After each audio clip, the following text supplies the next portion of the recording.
Assalomu alaykum. Yaxshimisizlar, charchamayapsizlarmi? Kecha hamma ko'rdi. Biz xohlagan narsa bo'lmadi. Biz plan qilib, buni qilamiz, uni qilamiz degandik. Allohning rejasini oldida biz rejalarimiz hech narsa emas. Hammasi yaxshilikka.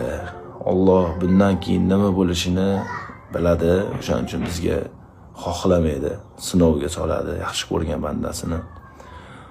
Bu yutquzuq emas, chunki yutib turgan, urib turgan joyimizda prosta tiyib ketib qoldi, xolos udar mana shetimga. Mana shu udar meni yiqitib yubordi. Yiqilgan paytimda oyog'imga yuk tushib, oyog'imni ham sindirib yubordi. Men yurishdan xohlagandim.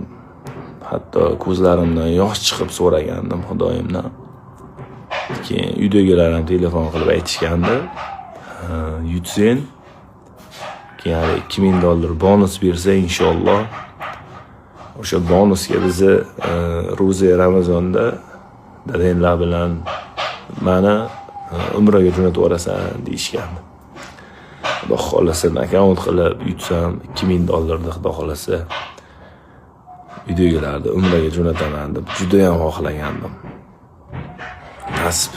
Alloh bizga peshonamizga shu narsani soldi. Biz hech qachon Alloh bizga nimaki ko'rsa alhamdulillah deymiz. Bizda qaytish yo'q inshaalloh. Yana ham kuchli bo'lib qaytamiz. Doktorlar Xudo xolasa bugun javob berishdi, uyga kelib oldim. Xudo xolasa lecheniyalarni olib, yana ham kuchli bo'lib, Xudo xolasa ibodatlarni yana ham kuchaytirib qaytamiz. Hammaga kattagon rahmat. Alloh rozi bo'lsin. Sizlarni Xudo xolasa juda ham xursand qilaman. Bilaman, mendan juda ham ko'p narsani xohlaysizlar. Yutishimni, sizlarni xursand qilishimni duo qilib, podдержка qilib turinglar inshaalloh. Kimdir xafa qilgan bo'lsam, ming bor uzr. Hammadan uzr so'rayman. Sog' bo'linglar.